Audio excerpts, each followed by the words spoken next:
Why did you guys decide to rebrand the rise in gas prices as the hashtag Putin price hike?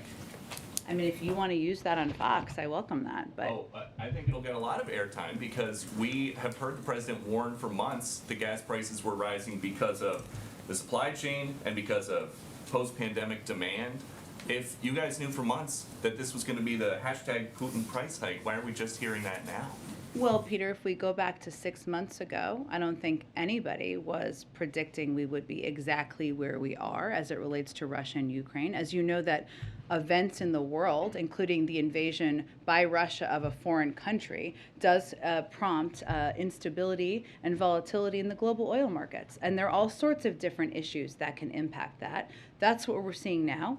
Outside economists and analysts have conveyed and said publicly that Russia's invasion, Russia's buildup of troops, President Putin's decision to do that very early this year led to a lot of the instability and volatility in the oil markets. You don't have to take my word for it. So therefore, if President Putin's buildup of military troops is leading to volatility and an increase in oil and prices, hence you have Putin gas price pump. Okay, you and the president are both talking.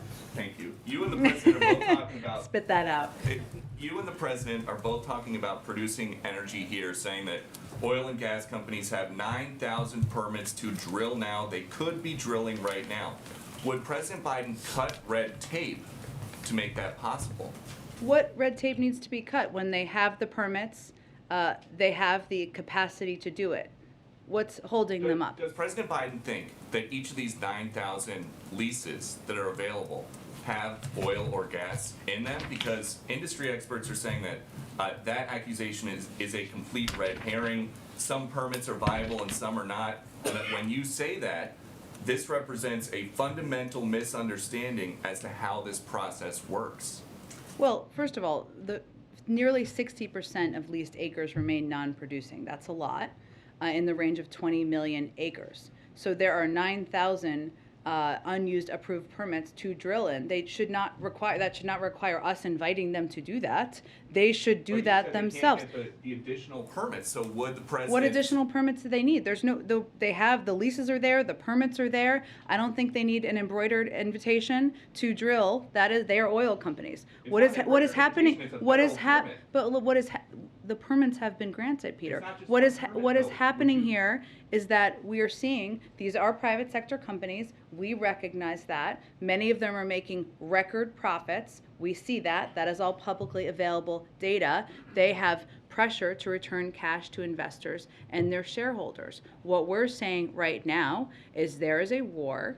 We're asking them to go use the approved permits, use the unused space, and go get more supply out of the ground in our own country. Okay, and then just a quick yes or no, because there's a lot of gray area here. Is a restart of the Keystone XL construction completely off the table as long as Joe Biden is president? Well, why don't you tell me what that would help address? I'm asking you if it is an option. You guys say all options are on the table. Is restarting Keystone construction one of them? If we're trying to bring about more supply, that does not address any problem. It's supply from Canada, a friendly ally, instead of Saudi Arabia. We're already getting that oil, Peter. It's the pipeline is just a delivery mechanism. It is not an oil field, so it does not provide more supply into the system. It does not address.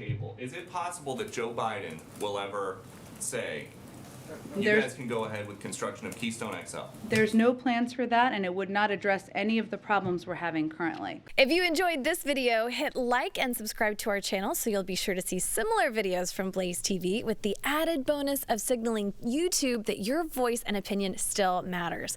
And if you're looking for more great conservative content, check out one of the 2 videos suggested here.